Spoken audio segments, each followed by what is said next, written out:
Agora, sei que o homem é capaz de grandes ações, mas se não for capaz de um grande sentimento, não me interessa. Albert Camus, frase do livro A Peste. Ah, olha só. E começou mais um Entendo Nada. É o número 34, olha só. E o tema de hoje é coronavírus. Rapaz, o bicho tá pegando, hein? Tema este que será apresentado por este que vos fala, Luiz Rossi, e por ele. Ele que tem imunidade contra mocorongo-vírus. Flávio Santos. Muito obrigado pelo epiteto, Luiz. Bom dia, boa tarde, boa noite, antes de mais nada. E aqui a gente cumprimenta em três períodos, porque podcast é mídia streaming. Você ouve quando e onde, como bem entender. Você que escolhe, você faz sua programação. Hoje a gente que sempre começa brincando aqui, eu comecei com a frase, o Luiz me chamando por um apelido, mas hoje o tema é muito sério. De vez em quando a gente faz uns programas que são completamente sérios, né, Luiz? E esse tema está exigindo. Até porque a gente corre risco, né? As nossas vidas correm risco, de todo mundo corre risco. Tô? E por isso, você vai anunciar ainda a nossa grande convidada, nós trouxemos uma especialista. Porque alguns assuntos a gente fala, dá um pitaco, mas esse é o tipo de assunto, de temática, que só um especialista pode falar e a gente ouvir e aprender. Boa, é isso. O tema hoje é sério. O tema hoje é sério. Vamos debater de maneira séria, apesar de a gente sempre fazer umas brincadeirinhas aqui. Mas hoje o tema é sério. Não dá pra ficar brincando muito, não. O brasileiro tá levando muita brincadeira esse tema. Eu ainda acho que o bicho vai pegar, né? Mas vamos lá, vamos lá.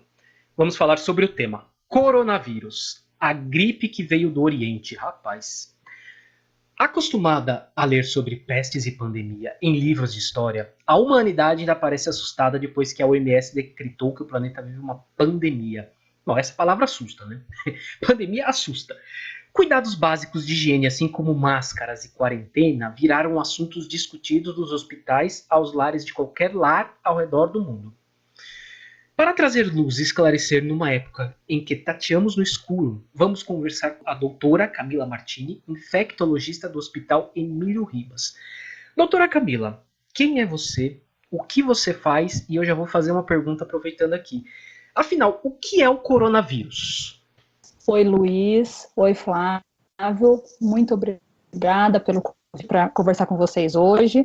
E achei legal vocês falando, vamos trazer uma especialista no assunto. Vocês sabem que hoje, especialista em coronavírus, a gente ainda está buscando, né? Então, eu sou infectologista, formada pelo Hospital das Clínicas da Faculdade da USP, de Ribeirão Preto.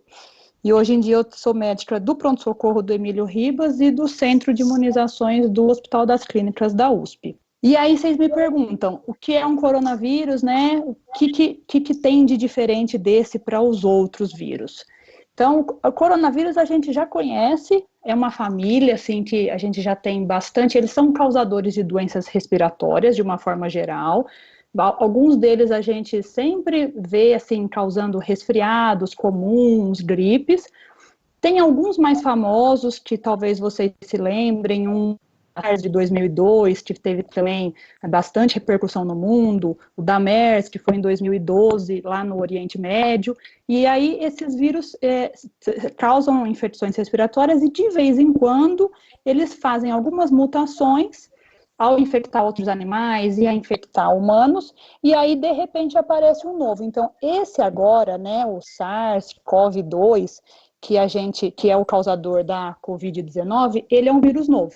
Então, ele tem bastante semelhança a esse SARS, lá antigo de 2002, mas ele é novo. E por ele ser novo, ele chega num momento em que toda a população do mundo não tem imunidade contra ele, ninguém encontrou com ele antes. Então, quando um vírus se instala causando infecção, ele tem bastante repercussão porque ninguém está protegido antes. E esse específico, né, de agora, que a gente está aprendendo a cada dia, vocês devem estar percebendo que as notícias mudam bastante e que antes não era tão alarmante, que agora está bem alarmante, é porque ele apresenta mesmo algumas características diferentes dos outros. Então, assim, eles parecem se multiplicar rápido e a gente até estima que a cada pessoa infectada, mais ou menos de 2 a 3 casos aconteça. Essa pessoa consegue passar para 2 a 3 pessoas. E a cada 2 a 3 dias, o número de casos dobra. Então, essa que é a questão. E é principalmente por isso a dificuldade que todos os países estão vivendo, né? Que os casos aumentam muito rápido, e aí o problema é naqueles que a doença é mais grave. Em relação aos outros vírus da família, assim, né, da família coronavírus, o Covid-19, na verdade, é o SARS-CoV-2, né, que é o nome, o Covid é o nome da doença e o vírus é o SARS-CoV-2. E ele é diferente porque ele tem um pouquinho de mutação que torna ele diferente.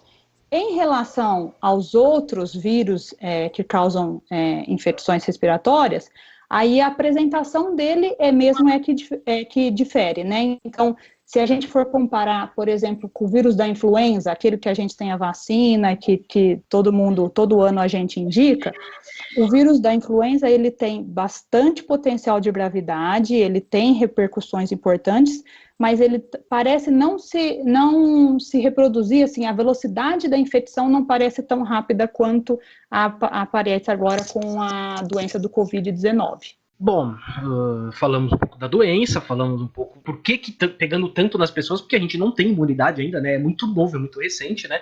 É isso que, pelo menos, eu entendi o que você falou. Não, a Grã-Bretanha tá tomando uma iniciativa diferente dos outros países, que os outros países estão tomando para combater o coronavírus. A princípio, eu não sei se isso já mudou, porque tá mudando a toda hora, as notícias mudam, né? Mas a princípio, o primeiro-ministro, o Boris Johnson, ele disse que não vai combater do jeito que a Itália, a China ou até o Brasil vai combater, que é com quarentenas e tal. Não, ele vai deixar as pessoas pegarem a imunidade e só cuidar das pessoas mais velhas, que estão tendo mais problema, né? E o restante que pegue a imunidade, fique gripado e fique imune logo. Isso é temerário, não é, doutora? Muito temerário, não? A situação que a gente está vivendo hoje em dia, a gente tem que aprender com o que os outros países estão enfrentando, né? Então, essa declaração, essa posição de deixar a população suscetível, não sei se leva em consideração isso, mas assim, a maioria das infecções, realmente, a maioria das pessoas que vão ficar doentes, realmente vão apresentar quadros mais leves. Então, tem uma parcela da população que vai ficar doente e não vai ter quase sintoma, vai ser aquele resfriado comum, aquela coisa simples, mas uma parcela dos infectados, aproximadamente 15% a 20%, vão ter doença grave. E aí que são principalmente os grupos de risco. Mas para essas pessoas, o serviço de saúde precisa estar preparado. E aí, se você não tem uma estrutura formada previamente para conseguir receber essas pessoas, que 5% delas vão precisar de UTI, vão precisar de respiração em ventilador, que vão ficar bastante tempo internada, é o cenário que a gente vê acontecendo na Itália, aquela catástrofe. Então, assim, que tem muita gente adoecendo ao mesmo tempo, quando tem muita gente adoecendo, a parcela de 15% a 20% vai mostrar, né, a gente vai conseguir enxergar, e aí você não consegue, o sistema de saúde não consegue absorver essas pessoas, e aí você aumenta muito a mortalidade. Então, Doutora, assim... só para a informação da Itália, que você falou agora, hoje a Itália, nesse domingo, dia 15 de março de 2020, registrou o dia com mais mortes por coronavírus. Eu vi. 368 mortes. Rapaz. Não, está desesperador, catastrófica mesmo a situação lá. Porque eu não sei se vocês viram nos últimos dias um gráfico que tem circulado bastante, que tem 2 picos da evolução da epidemia. Então, assim, pelas características dessa infecção agora, né, dessa apresentação, a gente sabe que os números aumentam muito rápido. Então, em poucos dias, muitas pessoas ficam doentes. E aí é aquela curva com um pico bem pontudo, assim, uma curva bem íngreme. Se você não faz nada para tentar retardar essas infecções, para tentar demorar, para tentar aumentar o tempo para essas pessoas ficarem doentes, você não tem sistema de saúde que consiga absorver. E aí é o que a gente vê na Itália. As pessoas, assim, mesmo utilizando todas as possibilidades de ventilação, suspendendo cirurgias eletivas, o cenário, assim, o máximo que eles conseguem fazer, respiradores sendo doados da China, um monte de coisa, você não consegue absorver o número de pacientes graves. Então, é muito necessário você colocar você né? Assim, você se portar de uma forma em que estamos tranquilos, vamos esperar a maior parte da população ficar com imunidade e a gente controla os casos mais graves. Na verdade, à medida com que a epidemia vai se instalando num país, isso é meio natural de acontecer, né? Então, vocês vejam que nos próximos dias, aqui no Brasil, com o aumento dos casos, que a gente vai ter mesmo, a gente sabe que eles vão acontecer, é natural chegar um momento em que você prioriza os casos graves, você foca a sua energia nos casos graves. Só que fazer isso, assim, num momento anterior, talvez não fosse a melhor coisa a fazer. E essa atitude que a Inglaterra vai tomar, o Reino Unido vai tomar, ela tem um paralelo, claro que não pelo mesmo motivo, que foi o que ocorreu na gripe espanhola. A gripe espanhola que matou aí de 60 a 100 milhões de pessoas, naquela época, se hoje a gente está com dificuldade para enfrentar o Covid, o coronavírus, imagina a gripe espanhola há 100 anos atrás. A gripe espanhola ela cessou o surto quando as pessoas adquiriram imunidade. Mais ou menos foi isso, né, doutora? Só que isso aí matou milhões de pessoas. Não, Até as pessoas ficarem imunes, enfim. Isso daí é uma coisa assim, eu acho que hoje a gente está num momento em que a gente tem que aprender com as outras epidemias, né? Então, assim, a gente, não só a gripe espanhola, mas a pandemia da influenza, né? Outras epidemias, elas trouxeram ensinamentos. Então, assim, hoje a gente sabe muito mais do que já se soube. E a velocidade com que as informações chegam, né, para as outras populações, então, por exemplo, a China foi aquela catástrofe, porque realmente é um país muito populoso e começou lá. Agora, à medida que a infecção vai, que os casos vão acontecendo nos outros países, que os viajantes chegam e que isso é inevitável, os outros países têm que aprender com isso. Então, por isso é que a gente fica tanto olhando a experiência dos outros países para tentar puxar coisas que sejam úteis para a nossa realidade. Na esteira de tudo que você falou, doutora, tem uma pergunta aqui, que é do nosso ouvinte César Vieira, nossos ouvintes mais fiéis, você que comenta, manda mensagem. Você falou bastante do vírus, do coronavírus, agora trazer para o lado das pessoas. As pessoas ficam muito preocupadas, até pela quantidade de fake news, de informações encontradas que tem. Qual que é a faixa etária mais vulnerável ao coronavírus e por que a gente tem visto tão poucas crianças sendo atingidas por essa doença? Joia, essa pergunta é ótima. Então, assim, a faixa etária de principal cuidado, assim, de maior preocupação para a gente hoje são os idosos. Então, os idosos e aquelas pessoas que, né, principalmente idosos com doenças crônicas, que a gente fala, hipertensos, diabéticos, doenças cardiovasculares, são hoje são as pessoas que estão apresentando os quadros mais graves e que estão morrendo. Felizmente, os mais jovens, em especial as crianças, a gente tem visto quadros mais leves e nenhuma morte em crianças até hoje, até os dados que a gente tem hoje. Então, assim, motivo para isso a gente ainda não tem muito bem ao certo, mas a gente sabe só o coronavírus, mas outras infecções são mais graves em idosos. Então, essa em especial, as taxas de mortalidade em idosos estão muito maiores do que nas outras populações. Eu tenho uma dúvida a respeito de sequela, doutora. Eu li algumas coisas, não li em fontes confiáveis, vou adiantar aqui. Eu vi uma coisa aqui, outra acolá, que foram feitos testes em algumas pessoas da China que foram infectadas pelo corona, e parece que um percentual aí num grupo de 20 pessoas, de 3 a 4 pessoas apresentaram sequelas no pulmão. E o que aconteceu com essas pessoas? Elas fizeram um teste laboratório, fizeram testes físicos, repito, não vi isso em lugar confiável, mas queria saber de você, e essas pessoas não conseguem mais caminhar rapidamente sem perder ar, sem perder o ar, sem perder o fôlego. Você ouviu falar alguma coisa a respeito disso? Existe algum estudo, é claro que tudo é muito prematuro ainda, indicando uma possível sequela, alguma coisa do gênero? Na verdade, nada assim de diferente em relação às outras infecções respiratórias, né? Então, por exemplo, esse padrão sequelar, né, assim, de uma inflamação importante no pulmão, de ter essa redução da capacidade respiratória, isso pode existir em outras infecções, em outros processos pulmonares. Então, assim, até onde eu saiba, não tem nada específico do coronavírus associado a isso.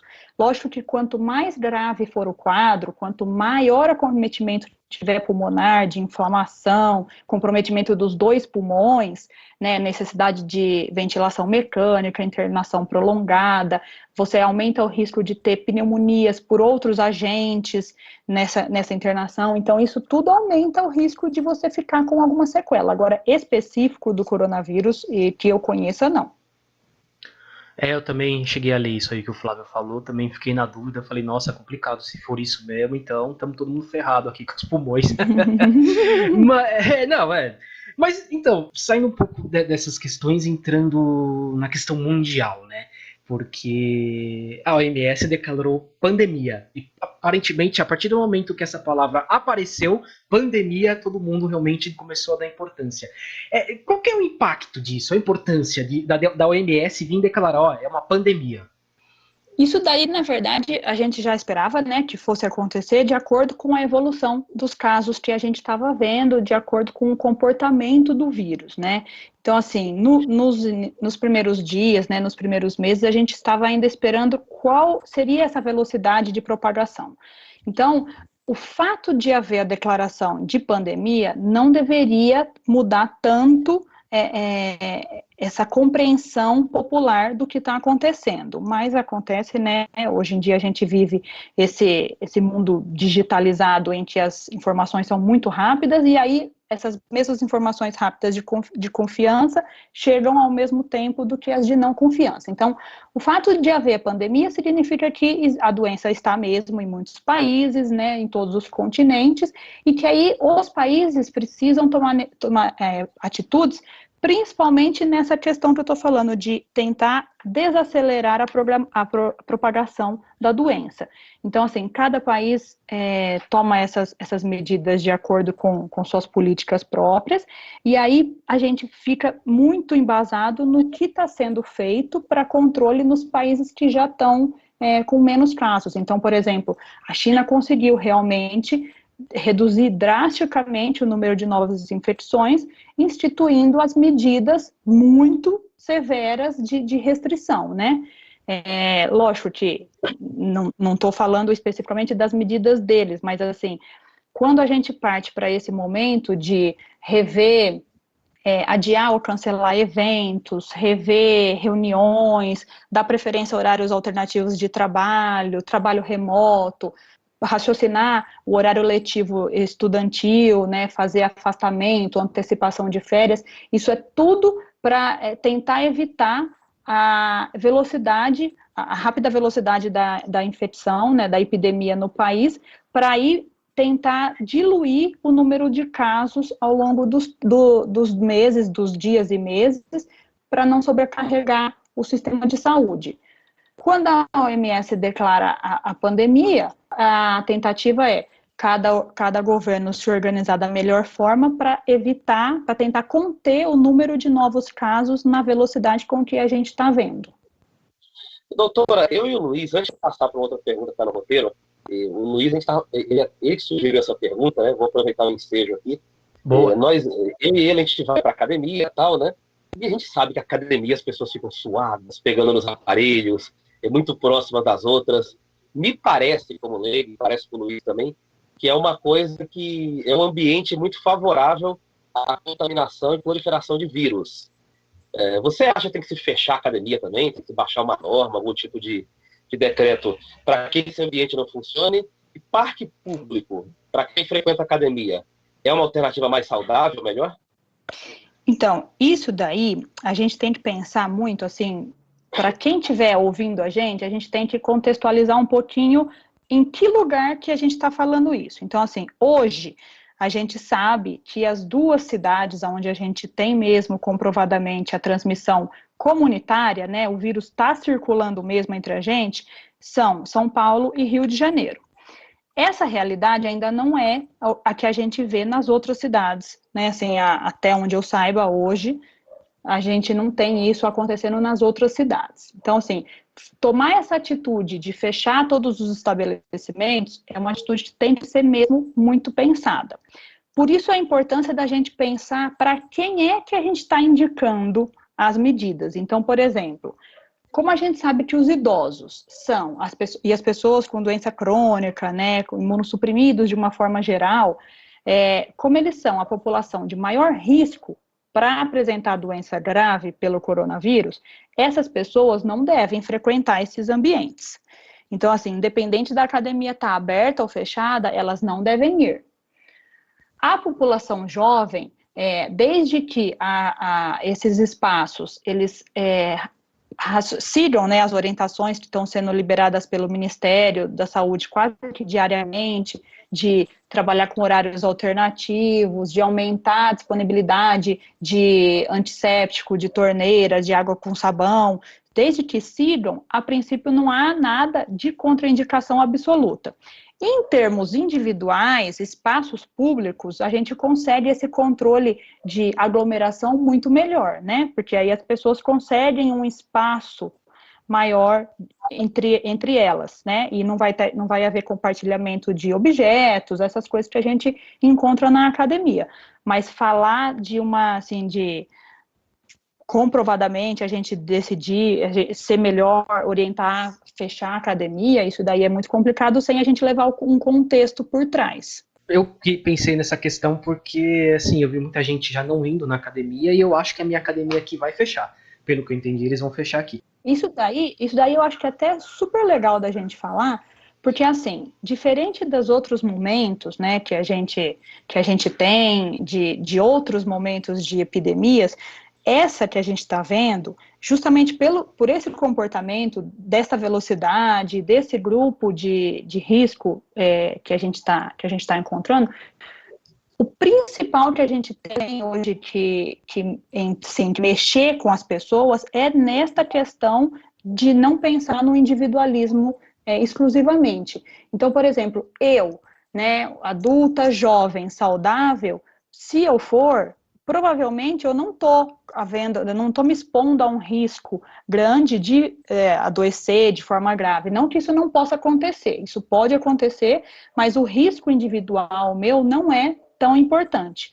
O problema é eu me expor, me infectar, apresentar uma forma leve ou até sem sintomas e transmitir para outras pessoas que sim apresentam maior risco. Então, essa que é a ideia que a gente tem que bater bastante na tecla, de, assim, o fato das pessoas deixarem de ir na academia e optarem por espaços públicos, ou então aumentar o uso de lavagem das mãos, de uso de álcool gel, né, de não ir na academia doente, resfriado, de não se expor a essas situações, isso daí é muito mais para outras pessoas, para eu tentar ajudar naquela curva que eu falei, de diluir os casos ao longo do tempo, é muito mais para esse lado do que para o lado individual. Então, se a gente conseguir fazer as pessoas pensarem dessa forma, assim, eu não vou porque o risco é meu. Não, eu não vou porque eu posso não ter sintomas, mas eu posso transmitir para quem talvez não consiga combater sozinha a infecção. Meu grande medo era esse mesmo, porque tudo bem, eu não tenho nenhum problema, não tô no grupo de risco, mas, por exemplo, minha esposa, ela tem asma. Então eu tenho medo de sair e trazer isso para cá e ela ficar doente. Eu sei que para ela pode ser uma coisa complicada. Por isso mesmo que eu quis fazer essa pergunta, porque eu acho que meu caso é academia, mas tem gente que vai sair para fazer outra coisa, vai para praia, quem mora em praia. E sei lá, eu acho que é interessante a gente falar isso, não é só por você, eu acho que é pelo todo, pelas pessoas próximas a você, mas pelo todo mesmo, né? Hoje em dia é até muito mais pelo todo do que por você. Na verdade, Sim. O por você vale para, né, como você falou, sua esposa, se ela tiver uma asma daquelas mais graves, que precisa de muitas idas ao pronto-socorro ao longo do ano, uma coisa assim mais grave, ela ainda é um grupo de risco maior. Mas, assim, precisamos mesmo falar dessa questão, porque senão a gente agora está caminhando por uma situação em que as aulas estão suspensas, né, das escolas públicas, das faculdades, das escolas particulares, cada uma vai fazer um sistema próprio, e aí essas pessoas vão ficar sem, né, os períodos letivos, de que, eu tô de férias, então eu vou para uma boate, ou eu tô de férias, eu vou então passar a fazer um evento, vamos reunir todo mundo, porque aí o propósito do estímulo desse isolamento domiciliar, né, da quarentena, ele se perde, porque aí as pessoas continuam sendo veículos de transmissão, e não só deixam de ser veículo dentro da sala de aula, mas continuam sendo fora. Isso me remete a uma outra questão que não está aqui na lista, mas veio na cabeça agora. Essas quarentenas, a Itália, por exemplo, está fechado, o país está todo mundo em quarentena e vai com certeza cair o número de mortes de pessoas com a doença, como na China já tem caído, né? Mas se as pessoas voltarem a ir para a rua a fazer o que faziam antes, não há um risco de voltar e acontecer a mesma coisa de novo? Essa é uma boa pergunta. Então, assim, a gente estima, mais ou menos, a gente ainda tem muitas dúvidas, né, do desenho da infecção, mas baseado nesse coronavírus e nos outros, e nas outras infecções virais, depois de um tempo, onde a maioria das pessoas, né, da população já entrou em contato, ela vai apresentar aqueles ou padrões que a gente já encontra em outras doenças, então, assim, época de inverno, a gente sabe que circulam mais vírus respiratórios, e aí algumas pessoas ficam doentes, outras não, aquela história anual. Ou então a da influenza, que a gente sabe que tem o pico nos meses frios, e a gente tem a vacina. Então, isso deve acontecer pelos próximos tempos, né, pelos próximos meses. Isso daí, depois que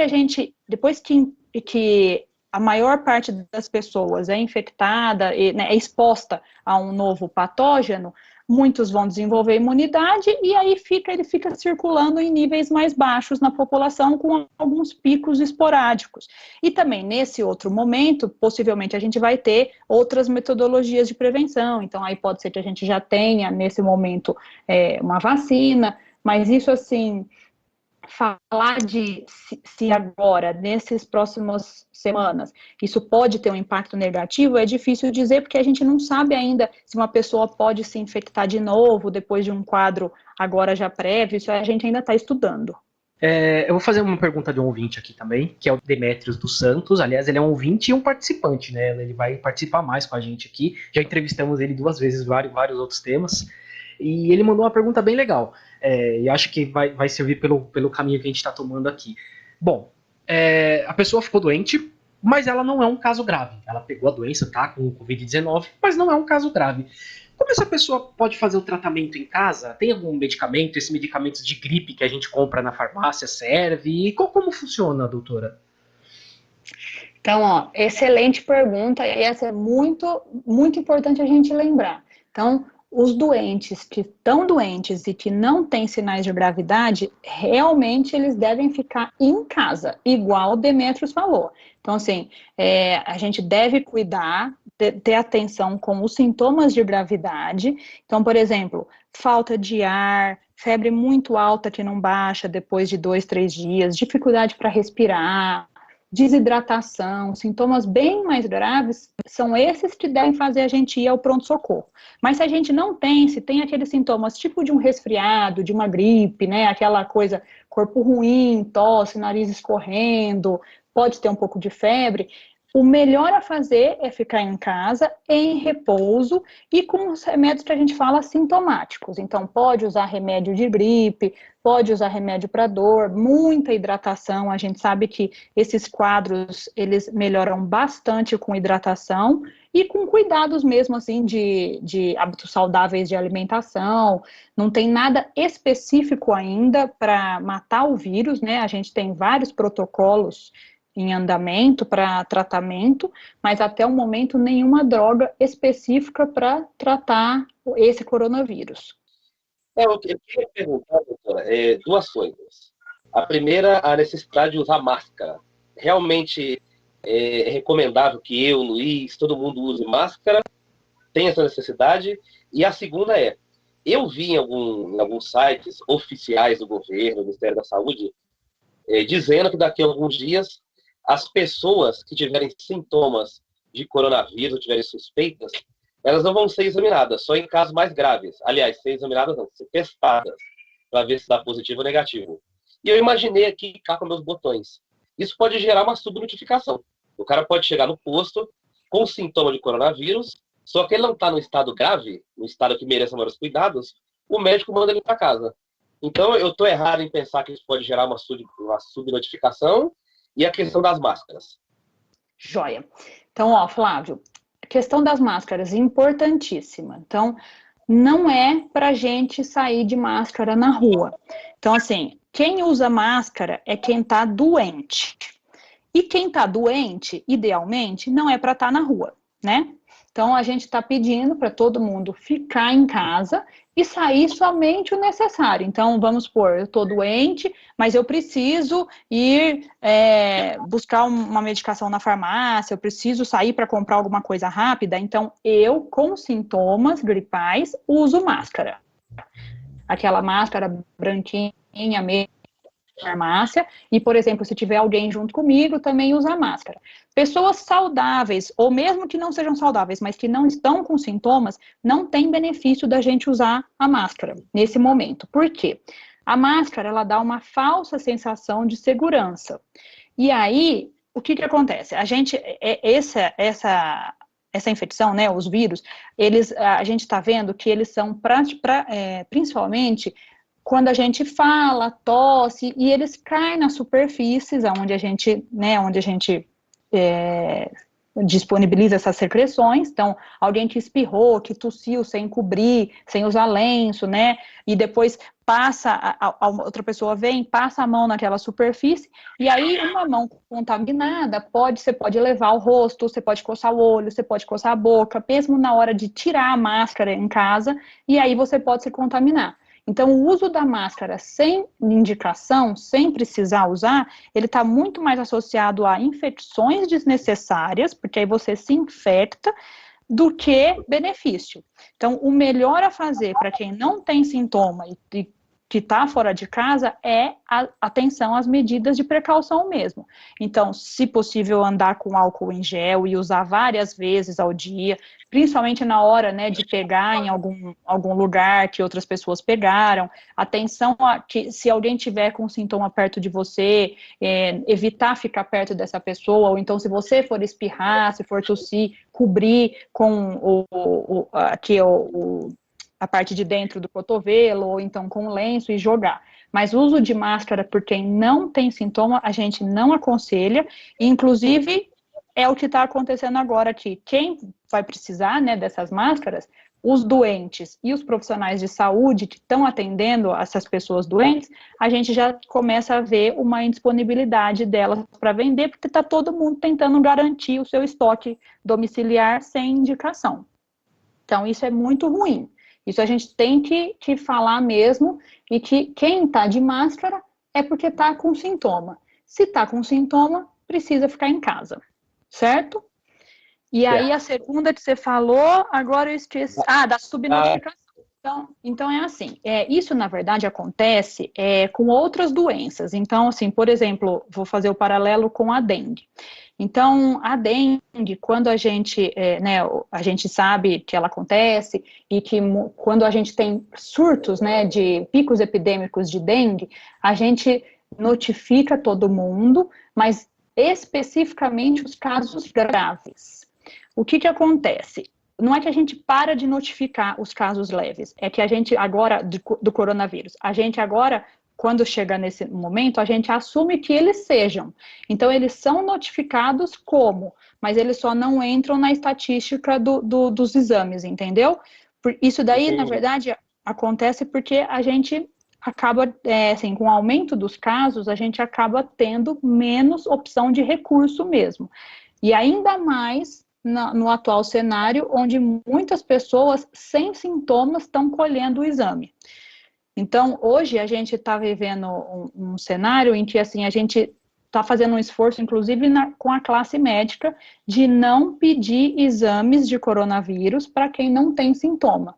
Porque com aquela questão das viagens, né, da volta das pessoas das viagens, muitas pessoas passaram a fazer exames sem ter sintomas, e a gente sabe que esse específico, não tem, essa medida específica não tem benefício, porque um exame negativo não me exclui de ter a doença. Eu posso estar num período que a gente fala de incubação, então que o vírus ainda não manifestou no exame, mas que eu já estou incubando, e aí eu, com a falsa segurança de um exame negativo, saio espalhando, entendeu? Então, a gente tem feito bastante essa tentativa de pedir a colaboração mesmo, tanto das pessoas quanto dos profissionais médicos, de não pedir exames para pacientes que não tenham sintomas, porque além de não ajudar, está atrapalhando, porque logo, com o aumento dos casos, a gente não vai ter exame suficiente para todo mundo, por mais exames que estejam sendo feitos, entendeu? Sim, entendemos bem, sim. Bom, falamos aqui de várias coisas, de prevenção, de ficar em casa, de não ir para academia. Agora, a questão que acho que está todo mundo aguardando essa resposta. Essa é a resposta. Doutora, como é desenvolvida uma vacina? Quanto custa? Bom, quanto custa, eu tenho até medo de saber. E demora muito para uma vacina dessa ficar pronta? E o Brasil tem algum laboratório trabalhando para descobrir uma vacina para essa doença? Olha, gostaria de ter uma resposta boa para essa pergunta, mas vocês vão se frustrar. Imaginei. Imaginaram, né? Então, ó, custa muito, muito, muito, muito. Então, assim, eu particularmente desconheço valores finais, mas muitos milhões. Então, assim, é bastante dinheiro mesmo. E aí, por mais rápido que a gente esteja vendo a evolução das pesquisas atuais, então, assim, só para vocês, para contextualizar, assim, num cenário habitual de um patógeno que a gente queira desenvolver vacina, a primeira etapa a fazer é identificar o material genético, né? Ver quem é esse patógeno. Depois que viu esse patógeno, tentar descobrir qual parte dele é que pode ser usada para a gente ou fazer sinteticamente, ou utilizar a parte dele, ou utilizar ele mesmo enfraquecido para desenvolver uma resposta imunológica nas pessoas. Mas antes de ir para as pessoas, a gente precisa fazer esses testes tudo em laboratório. Então, assim, às vezes na placa, depois em animais de laboratório, depois a gente passa para os estudos que a gente fala já de fase clínica, mas antes a gente faz estudo com poucas pessoas para ver a segurança mesmo da vacina, porque a gente não pode fazer uma coisa que vai causar malefício. Depois que a gente viu que ela é segura, passam para estudos que a gente fala de fase 2 e depois de fase 3, que aí usam mais pessoas, usam populações, a gente faz estudos muito grandes, em muitos lugares, que a gente fala multicêntrico. Esses estudos demoram. Então, em condições normais, assim, de tentativa, esse desenho pode demorar até 10 anos ou mais. Então, para vocês terem uma noção, por exemplo, o HIV, a gente conhece o vírus mesmo, o HIV, há bastante tempo. E até hoje a gente não consegue uma vacina específica para a gente conferir uma imunidade para as pessoas que não vivem com ele. Então, para ter uma noção que não basta apenas só conhecer. Hoje em dia, com o coronavírus, a gente está numa velocidade muito maior, porque tem experiência prévia, né, das outras que a gente teve, né, da MERS, da SARS, das outras, por exemplo, outros vírus respiratórios que a gente está utilizando. Tem muita gente no mundo trabalhando para desenvolver vacina, tem vários protótipos em andamento, mas nada que a gente consiga esperar para menos de um ano, mais ou menos, na melhor das hipóteses. E em um ano, assim, não amplamente disponível, né? Nessa questão, nessa fase que eu falei para vocês, dos estudos. Então, por mais acelerado que estejam as pesquisas, por mais que muitos lugares estejam correndo contra o tempo, então em menos de um ano é muito pouco provável, algumas estimativas de um ano e meio, mas assim, e esse é um cenário bom. A gente tem, aqui no Brasil, né, a gente tem o Butantan, a Fiocruz, então eles têm pesquisadores também brasileiros em outras instituições, então hoje a gente trabalha com bastante intercâmbio entre as instituições, então tem bastante gente mesmo pesquisando e correndo.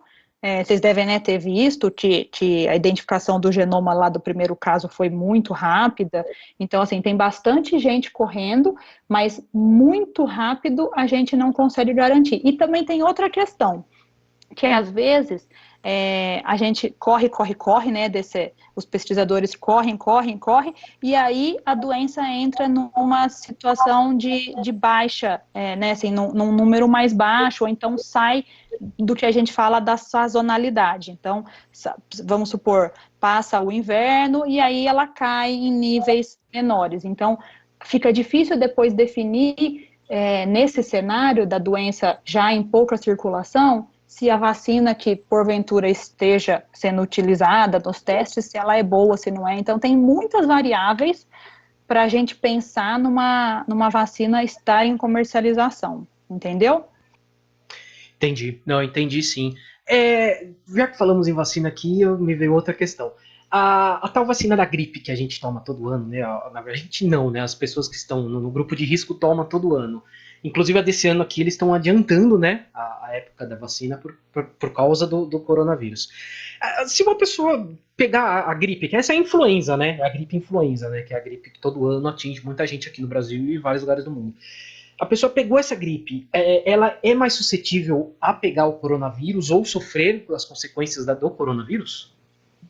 Essa pergunta é excelente e ainda bem que você lembrou de falar da campanha, porque eu ia falar e acabei indo para outro lado. Então, assim, é muito importante a gente lembrar que agora a gente vai, né, no dia 23 de março, a campanha da influenza foi antecipada, porque a gente está num cenário agora em que não só o coronavírus está circulando. Então, vários vírus respiratórios, a gente sabe que no outono, no inverno, eles têm maior circulação, por isso que a campanha da influenza acontece, né, no pré-inverno, e nesse ano a gente já tem circulação de influenza já nesses meses, então a gente está vendo um número maior de casos agora já no começo do ano. Por isso que é muito importante que as pessoas, principalmente dos grupos de risco, né, de indicação da vacina, elas procurem os postos, né, de acordo com o calendário do Ministério para cada indicação, e que se vacinem. Então, assim, não só para influenza, mas quando a gente tem, por exemplo, tem alguns tipos de pneumonia, quando a gente tem um paciente que está com essas infecções, né, uma outra infecção respiratória, e você se infecta por o coronavírus ou uma outra, a gente pode ter agravamento de sintomas. Então, sempre que a gente fala em co-infecção, né, em superinfecção, uma infecção complicando a outra, é muito ruim, o cenário pode ser pior. Então, por isso que, não só pelo coronavírus, mas também pelo aumento da circulação de influenza, a gente antecipou a campanha e as pessoas precisam mesmo se vacinar. Então, isso é muito importante, porque a gente pode ter as tais sequelas, né, que vocês falaram, ou então quadros mais graves de desfecho pior por superinfecção. Boa, beleza. Flávio, mais alguma questão? Tem assim, a questão aqui no Brasil especificamente dos laboratórios. Se ouve muito falar que estão desenvolvendo uma vacina na Holanda, estão desenvolvendo uma vacina em Cuba, até surgiu essa fake news essa semana, já foi amplamente desmentida, ainda bem. Estados Unidos, China. Aqui no Brasil, existe algum laboratório, algum centro médico que está desenvolvendo essa vacina? Existe algum especialista que esteja trabalhando nesse sentido? Olha, até eu fiz a consulta, se não me engano, acho que é no meio da semana. Até o meio da semana, eu sei que o Butantan e a Fiocruz estão em parceria. Especificamente uma nossa, eu não tenho conhecimento. Mas eu sei que eles estão em parceria com outros institutos internacionais, em algumas até promissoras, mas eu não tenho conhecimento de uma específica nossa. Eu vou aproveitar o ensejo para fazer uma outra pergunta, para a seara aí dos investimentos, do Estado e dos financiamentos que o Estado fornece, né? A gente ouve, principalmente de pessoal que trabalha com astronomia, com ciência, dizendo que houve um corte de investimentos do Estado em áreas específicas de conhecimento e de estudo, de pesquisa. Houve esse corte de investimento também na área da medicina, do desenvolvimento de vacina, de medicamentos? Que seja do meu conhecimento, não. Assim, existia esse temor, né, agora mais recente, mas agora, com esses acontecimentos, eu não tenho conhecimento para falar se houve mesmo, ou se eles vão, inclusive, aumentar investimentos, isso eu não tenho conhecimento. Ok da minha parte, Luiz. Não, beleza, ok também. Doutora, mais alguma consideração, alguma coisa que faltou a gente perguntar aqui? Que o Ministério da Saúde lançou um aplicativo, todas as plataformas, né, coronavírus, SUS. E aí, quando você abre o aplicativo, ele faz uma triagem bem simples para ver se você tem sintomas ou não, e te mostra a unidade mais perto da sua casa, que você pode buscar de acordo com os seus sintomas. Eu sei já de antemão que nos últimos dias ele está um pouco congestionado, que o pessoal não estava conseguindo, ele não terminava de carregar. Mas a ideia é super boa porque tem os endereços. Então, assim, pacientes com sintomas mais leves, né, desses resfriados, da gripe, que precisem buscar o atendimento médico, é ideal que eles não procurem pronto-socorro. Então, assim, pronto-socorro dos hospitais, eles estão lotados, abarrotados de pessoas doentes. Então, se você tem um sintoma que não seja né, não seja tão grave, mas que você ficou na dúvida por qualquer motivo e que você quer buscar o atendimento, é preferível que não seja em pronto-socorro, porque lá é o melhor lugar para você pegar infecção respiratória no atual momento. Então, lá tem muita gente doente, não só de coronavírus, né, dos outros vírus que estão circulando. E aí, se você não está doente, ou se você está doente por um outro motivo, pode ser que você se infecte desnecessariamente se expondo a esses ambientes. Fora que os ambientes de pronto-socorro, né, hoje em dia, a gente tem paciente grave precisando de atendimento. Se a gente lota com paciente que não seja tão grave, a gente vai perder oportunidade de prestar atendimento bom a quem tem doença mais grave. Então, esse é muito, assim, se o pessoal conseguir utilizar, é muito legal, porque tem os endereços das unidades básicas, né, horário de funcionamento, tem orientações gerais, então, são orientações de fonte segura. Hoje em dia, a gente tem muita informação, né, basta entrar na internet, você consegue informação de todo quanto é jeito, instantaneamente. E lá tem bastante coisa legal para o pessoal consultar. Boa, boa, legal, boa dica. Vou procurar depois o link e colocar aqui na postagem para as pessoas conseguirem achar e baixar. Bom, vamos para o nosso Ixonon Existe e a doutora vai continuar aqui com a gente porque ela vai tirar mais uma dúvida da gente. Eu acho que essa dúvida também é outra coisa que está na cabeça de todo mundo aqui. Vamos para o Ixonon Existe. Como especialista, eu posso garantir: isso não existe. Bom, o nosso Ixonon Existe de hoje é um pouquinho diferente, porque normalmente a gente pega alguma notícia, alguma fake news mesmo, que as pessoas lançam aí, e debatemos aqui por que é mentira, por que não é, e tal e tal. Mas hoje foi a pergunta de mais um ouvinte. Um ouvinte mandou uma pergunta pra gente que eu achei bem legal. Falei, essa pergunta eu vou ter que colocar no Ixonon Existe. Que é uma dúvida que muita gente tem, muita gente. A questão que a Marli Yoshida mandou pra gente é: água com limão, chá de gengibre, entre outras receitas que circulam na internet, funcionam? E eu coloco mais aqui, né? Tem gente vendendo aí em homeopatia, chá, umas bombas aí energéticas. E aquela do cachaceiro, né, Flávio? Aquela típica do cachaceiro, né, Flávio? Eu tomo cachaça, tenho álcool dentro do meu corpo, então eu não fico doente. Né, Flávio? Não, é a típica do cachaceiro.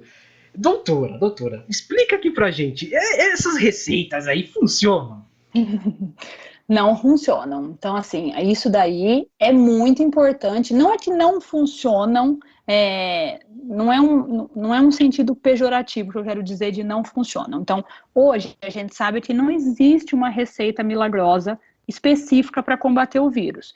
A gente tem que estimular hábitos de vida saudáveis, então uma boa alimentação, rica, né, em frutas, em verduras, balanceada, boa hidratação. Se tiver sintomas, você se manter hidratado, com água, com suco, com chá, isso tudo faz bem, mas nada específico para o vírus. Inclusive, você mesmo comentou homeopatia, né, a Sociedade de Homeopatia já se posicionou, outras sociedades médicas também se posicionaram de acordo conforme vão aparecendo as fake news, eles vão se posicionando de que nada do que está sendo veiculado é real. Então, a minha dica é assim: viu alguma receita muito mirabolante, esse pessoal que promete demais, desconfie. Hoje em dia a gente tem bastante fonte confiável, o site do Ministério, o site das sociedades médicas, internacionais, nacionais, a gente tem muita coisa disponível de fonte segura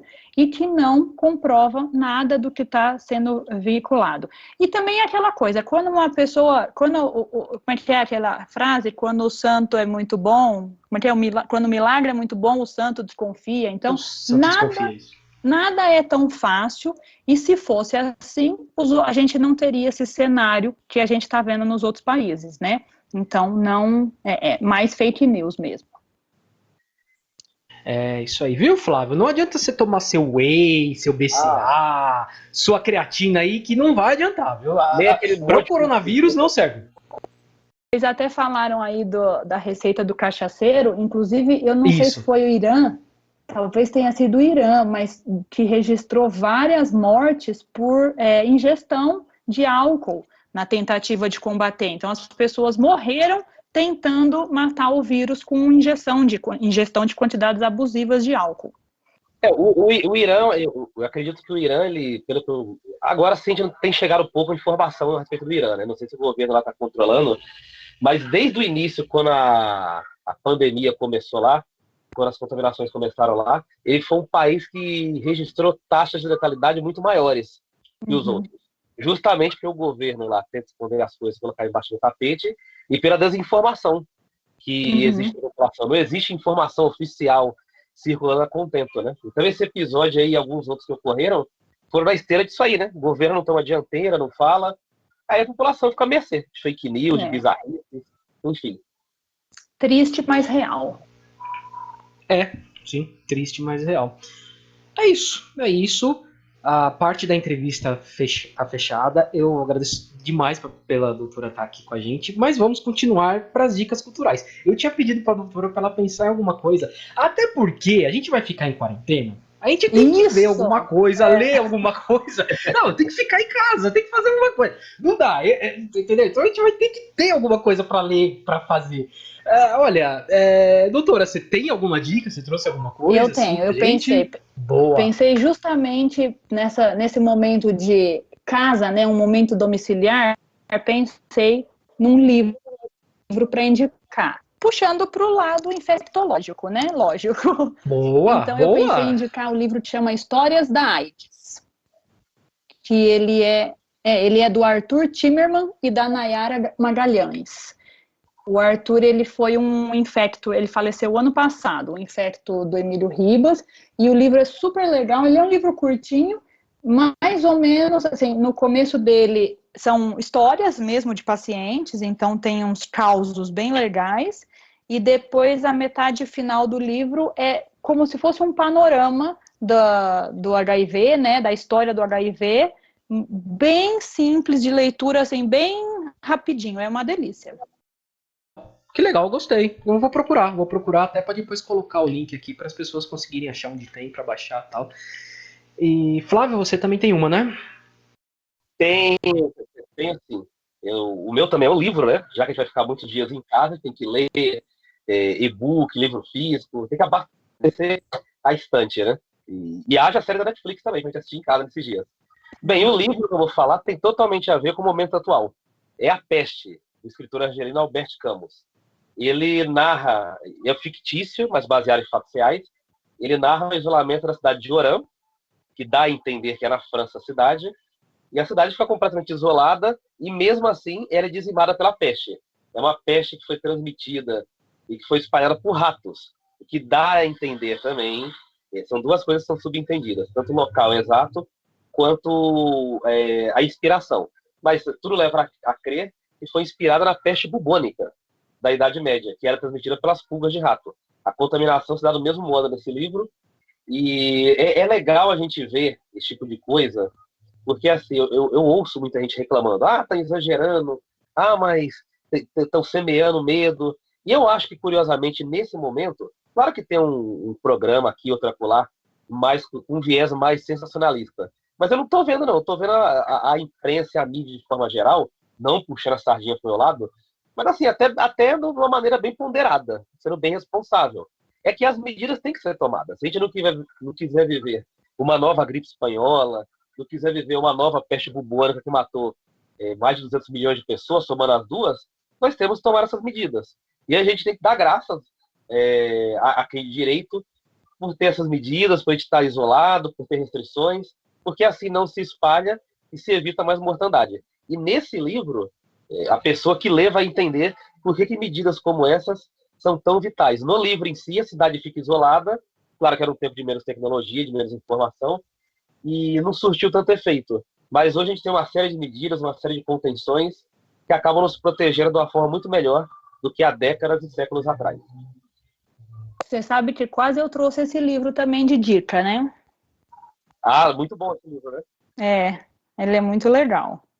Não, e acho que é bom mesmo dar esse enfoque que, assim, muito vem falando, né? Assim, a gente vem acompanhando as notícias já faz praticamente 3 meses e falando, deve ser exagero, deve ser exagero. Mas, gente, não tem como. Por exemplo, a Itália viu o que foi na China. Então, assim, a gente tem que conscientizar que esse momento é diferente dos outros e que não basta eu pensar no meu bem-estar, não dá para eu ir num show, não dá para eu ir num evento, porque eu posso servir de veículo para outra pessoa morrer por minha culpa. Então, acho que tem mesmo que insistir nessas medidas. É muito bom que você falou, porque eu percebo que as pessoas não têm noção do que é uma pandemia, uma contaminação em massa. Eu estava conversando com um amigo meu ontem, e ele falou assim, eu acho que cada um tinha que assumir o risco e fazer o que bem entender. Quem tem medo fica em casa e quem não tem, sai pra rua e faz o que quiser. Olha o pensamento, né? Como se Mas muitas pessoas pensam assim. Oi? Muitas pessoas pensam assim, infelizmente. É como se ele tivesse um coronavírus ou pegasse por aí e não espalhasse para outras pessoas que não tem nada a ver, né? Então, às vezes, falta o senso de coletividade, enfim. Mas eu acho que o que você sugeriu, esse livro que eu sugeri, o que o Luiz vai sugerir também, tem esse intuito, né? Das pessoas terem noção da gravidade sem pânico. O pânico nunca resolve, nunca salva ninguém, mas com a dimensão exata da gravidade que a gente está enfrentando. Isso, porque, na verdade, assim, o pânico é ruim porque ou a pessoa toma uma atitude completamente impensada, quase irracional, então, assim, acaba com o estoque de álcool gel e de máscara nos farmácias, né? Sai desesperado, acaba com o supermercado, ou então ela não faz, ou ela fica em estado de choque e não toma nenhuma providência. E estamos falando, e você parece que não é comigo o problema. Então, o pânico é muito ruim por isso. Então, acho que vocês estão super certos de trazer esse tema, porque vamos falar, e quem sabe o pessoal toma para, assim, é minha responsabilidade, não é dos outros. Exatamente. Exato, é isso mesmo, isso mesmo. Eu trouxe umas dicas culturais aqui, não tão assim, como vocês trouxeram livros, né, tal. Eu já chutei pro outro lado aqui. Eu trouxe, mas assim, eu acho que informação hoje é uma coisa que a gente tá precisando, boa informação. Eu trouxe o Twitter do Átila, que é o Átila do Nerdologia. Ele é biólogo e tem formação, acho que pós-graduação, ou PhD, em vírus, virologia. O cara entende muito desse assunto. E o Twitter dele tá sendo... Eu gosto muito do Twitter para pegar informação, corro atrás de algumas informações. O Twitter dele, em minha opinião, tá sendo o melhor até então para falar sobre o assunto coronavírus. Ele tá trazendo muita informação boa, tá trazendo coisas de fora, ele tem muitos contatos, né? O canal dele, Nerdologia, também é bom para isso, no YouTube. Cara, acompanhem ele no Twitter, acompanhem o canal Nerdologia, porque tá trazendo muita informação boa, muita coisa boa para as pessoas entenderem melhor sobre o coronavírus. Vou deixar aqui também o site do efarsas e do boatos.org, porque a gente falou agora do Isso Não Existe, né? Tem muita fake news rolando por aí, muita coisa rolando, muita coisa errada sendo falada. E esses sites, eles têm a função de tirar o que é fake news e deixar o que é certo, o que está sendo realmente feito. Então, entrem nesses sites, vejam esses daí, entrem no Twitter do Átila, tá valendo a pena. E a terceira dica, que eu nem escrevi aqui porque me veio agora, cara, depois que você vai ler tudo, você vai ler a Peste do Albert Camus, vamos ler a História da AIDS, vai ler tudo que o Átila tá falando, o E-Farsas e Boatos por tudo, você vai estar cansado. Assista Chaves e Chapolin pra você descansar um pouco, porque é necessário. Assista. Boa. Não, é sério, é sério, porque a gente vai estar tão aqui concentrado, assista um pouco de alguma outra coisa também. Chaves e Chapolin, pra dar uma risada, dar uma relaxada. No YouTube tem de graça lá, você assiste tudo que você quiser. Assistam. Eu parei pra pensar porque até então eu não dei essa dica. Como eu não dei uma dica cultural falando de Chaves e Chapolin até agora? Não, eu tenho que dar. Chaves e Chapolin, cara, assistam também. Boa, gostei. Você falou de Chaves, eu lembrei. Chaves tem um episódio bem didático sobre isso. Que tem um episódio lá que todo mundo pega catafora, não sei se vocês lembram. Ah, tem. Todo mundo joga as bolinhas, tem até o pijama. Tem. No varal fica todo cheio de bolinha, né? Sim. Então você vê, gente. Olha o perigo. Até os pijamas pegam catafora, né? Fica com as bolinhas. O Chaves ainda aprende tudo. Ele é útil em todo sentido. Pra dar risada, pra aprender. Chaves é sempre uma boa dica.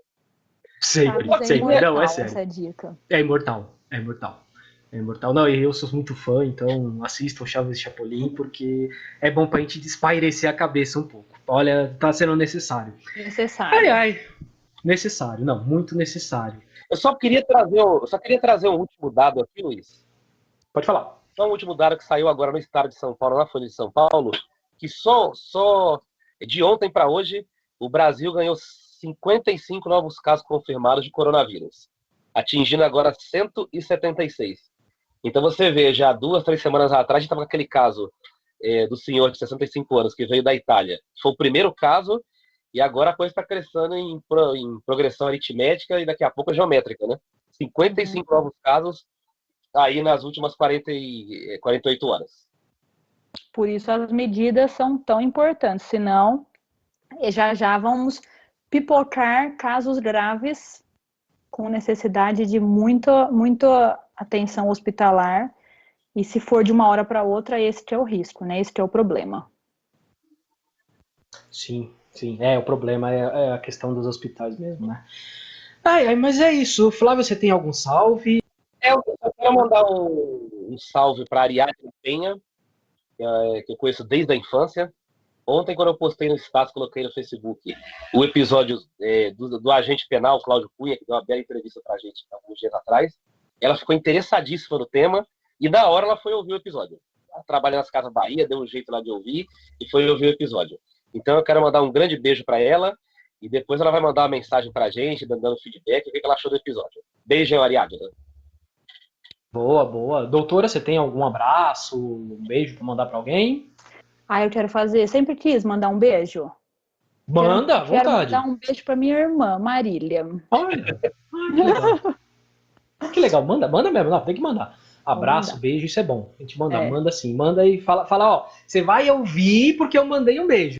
Mas com certeza ela vai ouvir. E ainda vai gostar porque vai ser só dela o beijo, ela gosta. Viu, Marília? Tá vendo? Aí, olha só, olha a responsabilidade, é isso aí.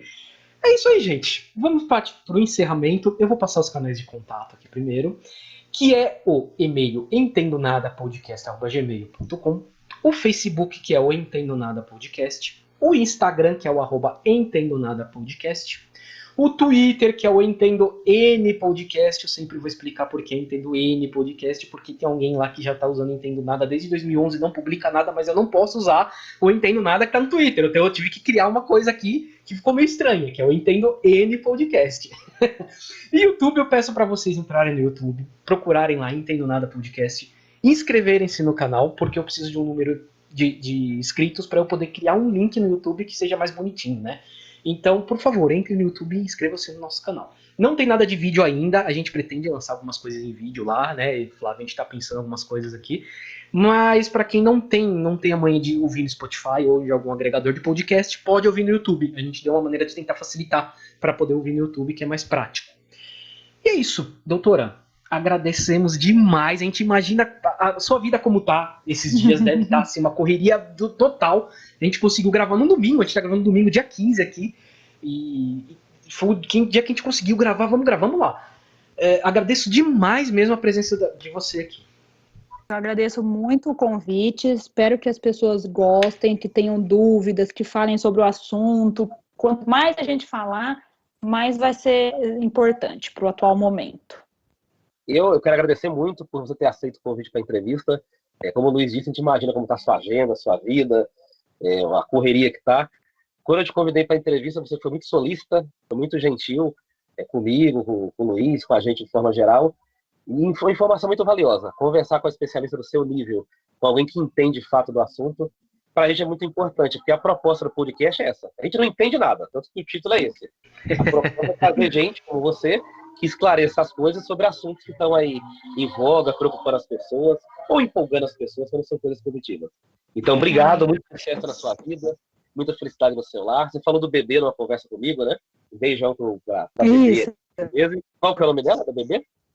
É Eduarda, é a Duda. Eduarda. Um beijão para Eduarda. Ei, Duda. E tudo corra bem aí para sua família e na sua carreira. Obrigadão. Muito obrigada. E sempre que vocês precisarem e eu conseguir ajudar, estou à disposição. Pode ter certeza, viu? Pode ter certeza que a gente vai continuar indo atrás, sim. A gente vai atrás sim, porque a gente é cara de pau. Ótimo, não, pode sim. Eu podendo, tá ótimo. Valeu. É isso aí, gente. Então, fechamos por hoje. Valeu! Fomos!